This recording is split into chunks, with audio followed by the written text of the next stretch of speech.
Hi guys, welcome to the channel of Coaching in Russian Classics. You will be able to understand Russian classics and you will surprise yourself big time. My name's Arik. I'm gonna be your Russian coach for this lesson. Today we're going to have this piece of literature by Fyodor Dostoyevsky, and it's called Маленький герой, a little hero. Now, these lessons are for the people whose level in Russian is intermediate and above. It's not suitable for the beginners, obviously. And we're going to work the following way. I'm going to read the whole sentence. Then I'm going to explain different difficult, high-level, obsolete words and expressions.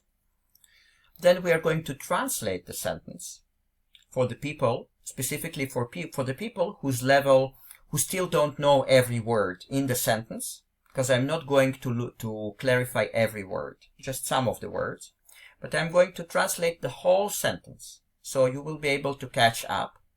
And then I'm going to read it again in Russian so that you can get the intonation and you can understand it, you can practice your understanding. So let's start. You will see now how it works. So it says here, below the title, из неизвестных мемуаров.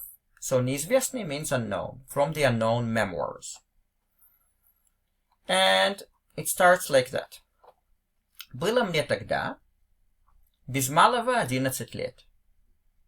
Без малого means almost. So было мне тогда без малого 11 лет. I was then almost 11 years old. В июле отпустили меня гостить в подмосковную деревню к моему родственнику ТВ, к которому в то время съехалось человек 50, а может быть и больше, гостей. Не помню, не сосчитал. Отпустили меня. They sent me. Гостить, to be a guest.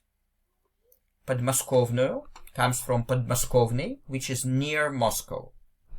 Родственник means relative. Съехалось gathered. Не сосчитал, I didn't count. So what does it say? В июле отпустили меня гостить в подмосковную деревню. In July, they sent me to be a guest in a village near Moscow. К моему родственнику ТВ. To my relative by such and such name. It's just some kind of a generic name. К которому в то время съехалось человек 50. To whom, at that time, gathered about 50 people. А может быть и больше гостей. Or maybe more of guests. Не помню, не сосчитал. I don't remember, I didn't count. Now look, there is an interesting point here, because it says человек 50. So the noun, человек, comes before the number. And when you have this structure in Russian, it means that it was about 50 people. Yeah? So when the noun is before the number, it conveys the message of about, like we don't know exactly. On the other hand, if it were 50 человек, I would translate that 50 people. Exactly. So now, I am reading it again, the whole sentence. Listen to the pronunciation and to the intonation. В июле отпустили меня гостить в подмосковную деревню к моему родственнику ТВ, к которому в то время съехалось человек 50, а может быть и больше гостей. Не помню, не сосчитал. Было шумно и весело. It was noisy and joyful. Казалось, что это был праздник, который с тем и начался, чтобы никогда не кончиться. Now look, when you have this structure с тем и, then the verb, and then чтобы, you translate this expression с тем и да-да-да, чтоб, in order to.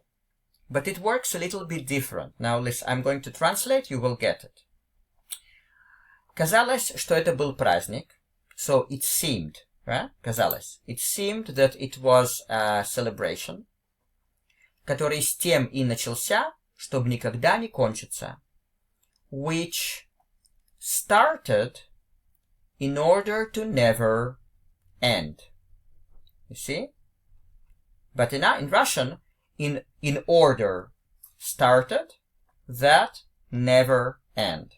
Never to end. So again in Russian. Казалось, что это был праздник, который с тем и начался, чтобы никогда не кончиться. Казалось. Наш хозяин дал себе слово как можно скорее промотать все свое огромное состояние. И ему удалось таки недавно оправдать эту догадку, то есть промотать все, дотла, дочисто, до последней щепки. Как можно скорее means as fast as possible. Промотать means to waste.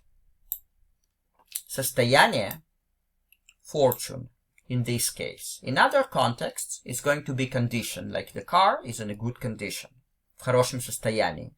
But here, it's fortune. Ему удалось таки. Ему удалось таки. It's the same as ему удалось, like he managed. Таки just adds an emotion here. Догадка оправдать, first of all, means to prove it right, to prove it to be right. And догадка means guess. Guess. So, оправдать эту догадку, to make this guess come true, basically. To make this guess come true. То есть промотать, we said, waste, все, everything. Now, those three words and expressions are the same. Дотла, дочисто, до последней щепки, all of them mean completely. Yeah? So you can just write it down. Дотла equals дочисто equals до последней щепки. It means completely. So, what are they saying here? Казалось, что это был праздник. Okay, sorry, we read this one. Казалось, наш хозяин дал себе слово как можно скорее промотать все свое огромное состояние. So it seemed that our host дал себе слово, promised to himself, как можно скорее, as fast as possible, промотать все свое огромное состояние, to waste all of his huge fortune. И ему удалось таки недавно оправдать эту догадку. And he managed, not long ago, to make this guess come true. То есть промотать все дотла, дочисто до последней щепки. In other words, waste everything completely. Now, when they say догадка, guess, it relates to the word казалось. Because казалось, it means it seemed or we could guess. We could guess that he promised to waste everything, and he actually proved this guess true. Он оправдал эту догадку. Ему удалось таки недавно оправдать эту догадку. So I'm reading it again in Russian. Казалось, наш хозяин дал себе слово как можно скорее промотать все свое огромное состояние. И ему удалось таки недавно оправдать эту догадку, то есть промотать все дотла, дочисто, до последней щепки.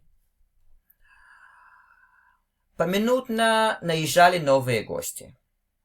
Москва же была в 2 шагах, на виду, так что уезжавшие только уступали место другим, а праздник шел своим чередом.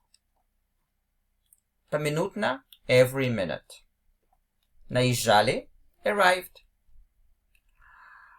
Москва же была в 2 шагах. В 2 шагах means very near. В 2 шагах. even now in the modern Russian, you can say that it's в двух шагах, very near. На виду. На виду means in view. Так что уезжавшие. Уезжавшие means the people who left, like the leaving ones. Только уступали место. Уступали место. Freed their place. Therefore, уступали место другим means freed their place to the others. А праздник шел своим чередом. Шел своим чередом means continued. You can write it down. Шел своим чередом. Okay, let's read it. Поминутно наезжали новые гости. So every minute, new guests came. Arrived. Москва же была в двух шагах. Moscow, though, же means though in this case, was very near. На виду, in view.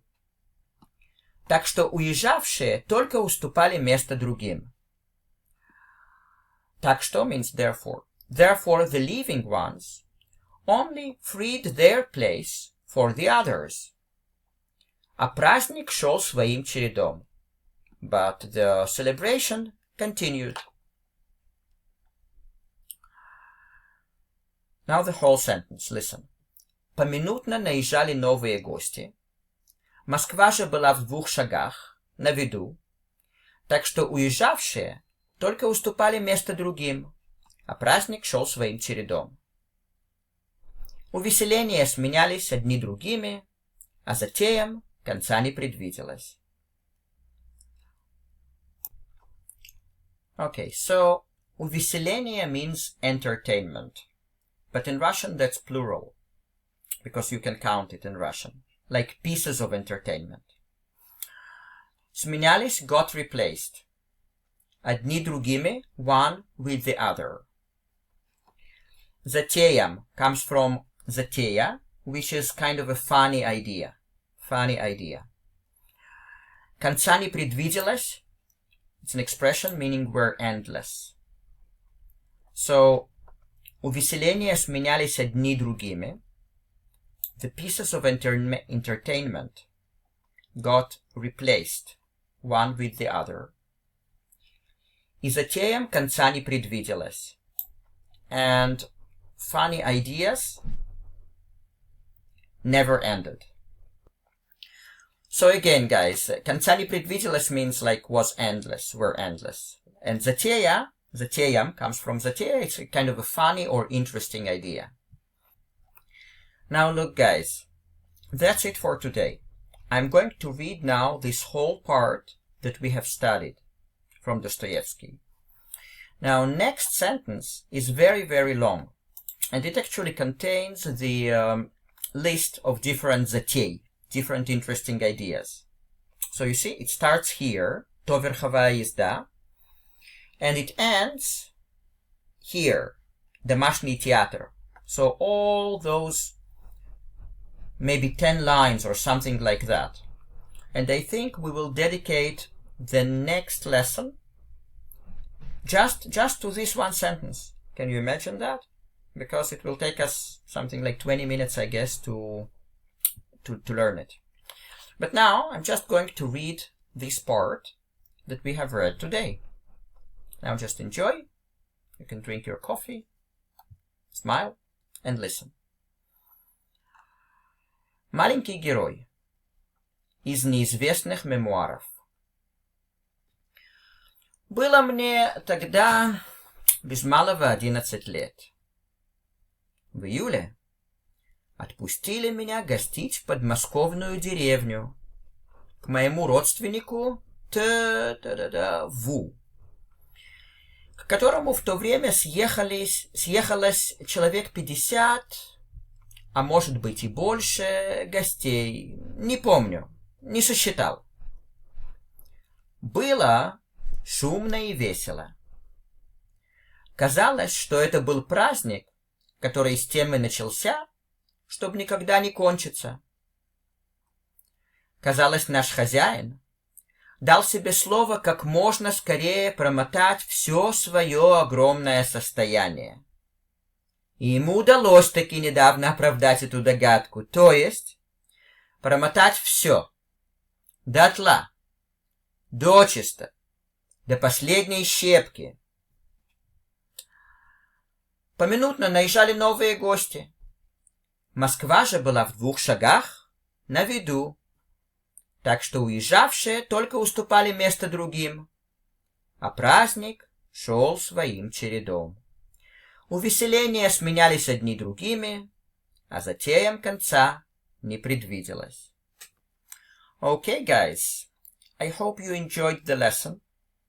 If you have any suggestions regarding how you would like to see our lessons based on Russian classics, and what I should improve, and what I can add, so that you can get better the message of these great pieces of literature, please write them down below. And if you have any people with good basics of Russian, intermediate and above, who like Russian classics and want to read it in the original, please invite them to our virtual school. Thank you so much. My name is Arik. I am your Russian coach in Russian classics, and I'll see you in the next video. Ciao, ciao.